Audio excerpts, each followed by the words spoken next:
இந்த வீடியோவில் csharp SQL-ஐயும் பயன்படுத்தி நாங்கள் ஒரு ஃபர்ஸ்ட் சிஸ்டம் வந்து எப்படி செய்கிறது என்பதை பற்றி பார்க்கலாம். இப்போ நாங்கள் இதில் வந்து ஒரு ஸ்டாக் டீட்டெயில்ஸை வந்து மெயின்டைன் பண்ணுற மாதிரியும் பில் க்ரியேட் பண்ணி ஒரு PDF ஃபைல் வந்து ஜெனரேட் ஆகிற மாதிரி கொடுத்துருக்குறோம். 1-2 கொடுத்தோம்னா நாங்கள் ஸ்டாக் டீட்டெயில்ஸை வந்து க்ரியேட் பண்ணி ஸ்டோர் பண்ணி டேட்டா பேஸில் க்ரியேட் பண்ணி அதை டேட்டா பேஸில் ஸ்டோர் பண்ணி கொள்ளலாம். 1-2 கொடுத்து ஸ்டாக் நேம் கேட்குது, அதில் வந்து பிரெட் அண்டு கொடுக்குறோம். அடுத்து வந்து மேனுஃபேக்சர் டேட் கேட்குது, மேனுஃபேக்சர் டேட்டையும் கொடுத்து நாங்கள் ஸ்டோர் பண்ணி கொள்ளலாம். மேனுஃபேக்சர் டேட், அடுத்து வந்து எக்ஸ்பைரி டேட் கேட்குது, எக்ஸ்பைரி டேட்டையும் வந்து கொடுத்து டேட்டா பேஸில் சேவ் பண்ணலாம். எக்ஸ்பைரி டேட், அடுத்து வந்து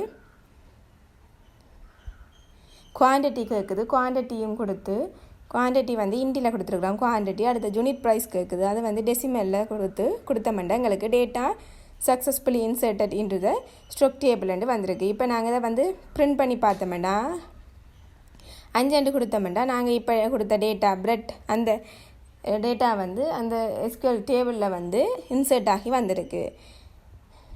தொடர்ந்து 4 கொடுத்து நாங்கள் வந்து எந்த ஐடியை ஷோ பண்ணி பார்க்கணுமோ அந்த ஐடியை கொடுத்தோம்னா எங்களுக்கு அந்த டீட்டெயில்ஸ் ஃபுல்லாக வருது. Bread, manufacture date, expiry date, quantity எல்லாம் வந்து வருது. இப்படி வந்து எழுதியிருக்கிறோம். அடுத்தது வந்து எடிட் பண்ணலாம். அடுத்து வந்து எடிட் பண்ணுற மாதிரியும் எழுதியிருக்கிறோம், டிலீட் பண்ணுற மாதிரியும் எழுதியிருக்கிறோம். 3 கொடுத்தோம்னா எந்த ஐடியை வந்து டிலீட் பண்ண டிலீட் பண்ணணுமெண்டு கேட்குது. இப்போ நாங்கள் அதில் கொடுக்குற ஐடியை கொடுத்தோம்னா எங்களுக்கு டிலீட் சக்ஸஸ்ஃபுல்லின்னு வந்திருக்கு. அந்த 3014 ஐடி வந்து டிலீட் ஆகி வந்திருக்கு எங்களுக்கு. இப்படி வந்து நாங்கள் ஒரு க்ரெட் ஃபங்க்ஷன் ஃபர்ஸ்ட் சிஸ்டத்துக்கு வந்து எழுதியிருக்கிறோம். கன்சோல் அப்ளிகேஷன் வந்து எழுதியிருக்கிறோம். அதில் இல்லாத ஒரு ஐடியை கொடுக்க ஸ்டாக் ஐடி நாட் ஃபவுண்டுன்னு வருது. இப்போ நாங்கள் அந்த ஐடி வந்து இல்லையண்டு எங்களுக்கு வருது. அதில் இருக்கிற ஐடியை கொடுத்தா தான் நாங்கள் வந்து அதை டிலீட் பண்ணி கொள்ளலாம். அதில் இருக்கிற ஐடியை தான் வந்து நாங்கள் டிலீட் பண்ணலாம். இதில் இல்லாத ஐடியை வந்து நாங்கள் டிலீட் பண்ணிடலாம். 2 கொடுத்தோம்னா இந்த ஐடியாவில் டீட்டெயில்ஸை வந்து எடிட் பண்ணணுமெண்டு அந்த 3013 கொடுத்தோம்னா நாங்கள் அதில் வந்து ஸ்டாக் நேமை வந்து பிரெட் அண்டு சேஞ்ச் பண்ணுறோம். அதே மாதிரி மேனுஃபேக்சர் டேட்டை எந்த மேனுஃபேக்சர் டேட்டை எடிட் பண்ணணுமோ அந்த மேனுஃபேக்சர் டேட் கொடுக்குறோம் கேட்குது, அதை மேனுஃபேக்சர் டேட் கொடுத்து அடுத்த வந்து எக்ஸ்பைரி டேட் இன்வேலிட் டேட் ஃபார்மேட்டுன்னு வருது. நாங்கள் இப்படி இந்த ஃபார்மேட்டில் வந்து நாங்கள் கொடுக்கல. இப்போ வந்து இதுதான் வந்து நாங்கள் கொடுத்த மேனுஃபேக்சர் டேட்டுக்கான ஃபார்மேட். அடுத்த வந்து எக்ஸ்பைரி டேட்டை வந்து கொடுக்குது, எக்ஸ்பைரி டேட் வந்து கொடுக்குறோம். எக்ஸ்பைரி டேட் கேட்குது, அடுத்த வந்து எக்ஸ்பைரி டேட் கொடுத்து எடிட் பண்ணுறோம். அடுத்து வந்து குவான்டிட்டி கேட்குது, குவான்டிட்டி வந்து எந்த குவான்டிட்டி கொடுத்து எடிட் பண்ணணுமோ குவான்டிட்டி கொடுக்குறோம். அடுத்து வந்து யூனிட் ப்ரைஸும் கொடுத்து எடிட் பண்ணினோம்னா ஸ்டாக் எடிட்டர் சக்ஸஸ்ஃபுல்லின்னு வந்திருக்கு. நாங்கள் அவளா கொடுத்த வேல்யூஸும் அவளாம் எடிட் ஆகி வந்திருக்குது. தொடர்ந்து 6 கொடுத்தோம்னா எக்ஸிட் ஆகிற மாதிரி எழுதியிருக்கிறோம் கோட். இப்படி வந்து சாம்பிள் கன்சோல் ப்ராஜெக்டில் வந்து நாங்கள் இப்படி மெத்தட் எழுதி அவளாம் வந்து எழுதியிருக்கிறோம். எடிட் பண்ணுறதுக்கு, பிரிண்ட் பண்ணுறதுக்கு, ஸ்டாக்கை க்ரியேட் பண்ண, ஸ்டாக்கை ஷோ பண்ணுறதுக்கு அப்படி வந்து நாங்கள் எல்லா மெத்தட்டும் வந்து எழுதியிருக்கிறோம். ஸ்டாக்கை வந்து க்ரியேட் பண்ணுறதுக்கு இவ்வளோ டீட்டெயில்ஸும் கொடுத்து அவளாம் வந்து டேட்டா பேஸில் போய் ஷோ ஆகிற மாதிரி எழுதியிருக்கிறோம்.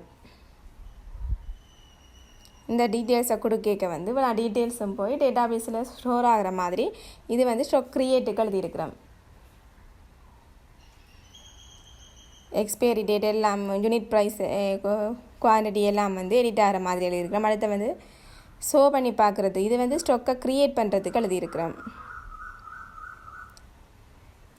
தொடர்ந்து நாங்கள் 3 கொடுத்து நாங்கள் ஒரு பில் ஒன்றை க்ரியேட் பண்ணி PDF ஃபைலை வந்து எந்த ஸ்டாக் ஐடி எந்த ஐடியில் வந்து ஸ்டாக்கை க்ரியேட் பண்ண போகிறோமோ அந்த ஐடியை கொடுக்குறோம். குவான்டிட்டி கொடுக்குறோம் 12. If you want to add more ப்ராடக்டை வந்து ஆட் பண்ணணுமோ ஜேஸை கொடுத்து எந்த ஐடி கேட்குது, அடுத்த குவான்டிட்டி கேட்குது, ஸ்டாக் நாட் ஃபவுண்டுன்னு வருது. ஸ்டாக் ஐடி கொடுத்து அடுத்த குவான்டிட்டியும் கொடுத்து if you want to add more ப்ராடக்டில் வந்து நாங்கள் நோன்றதை கொடுத்தோம்னா எங்களுக்கு வந்து இந்த டேட்டா வந்து பிரிண்ட் ஆகி எவ்வளோ வந்து பேமெண்ட் எந்த பேமெண்ட் அமௌண்ட்டும் கொடுத்தோம்னா எங்களுக்கு வந்து கழிஞ்சு பேலன்ஸ் வர மாதிரி நாங்கள் இப்படி ஒரு க்ரியேட் பண்ணி இருக்கிறோம். அதோட வந்து இந்த பிடிஎஃப் ஃபைலும் வந்து ஒன்று ஜெனரேட் பண்ணி ஒரு பில் வந்து ஜெனரேட் பண்ணுற மாதிரி எழுதியிருக்கிறோம். நாங்கள் க்ரியேட் பண்ணின ஃபர்ஸ்ட் சிஸ்டமோட ப்ரொஜெக்ட்டுக்கு bill.txt என்ற ஃபைல் வந்து நாங்கள் க்ரியேட் பண்ணியிருக்கிறோம். இதுதான் வந்து நாங்கள் ஒரு பில் வந்து ஜெனரேட் ஆகிற மாதிரி நாங்கள் வந்து கோட் எழுதியிருக்கிறோம். இதுதான் வந்து bill.txt என்ற ஃபைல். அதில் வந்து சிஎம்டியில் வர மாதிரியே நாங்கள் ஒரு பில் வந்து ஜெனரேட் ஆகிற மாதிரி கோட் எழுதியிருக்கிறோம். ஒரே நேரத்தில் இப்போ சிஎம்டியில் பிரிண்ட் ஆகியிருக்க அங்கேயும் வந்து பில் வந்து ஜெனரேட் பண்ணுற மாதிரி பில் ஜெனரேட் பண்ணுறதுக்கும் ஒரு ஃபங்க்ஷன்ஸ் வந்து எழுதியிருக்கிறோம். மேலும் இது போன்ற தொடர்ச்சியான வீடியோக்களை பெற எமது சேனலை சப்ஸ்கிரைப் செய்து கொள்ளுங்கள். நன்றி.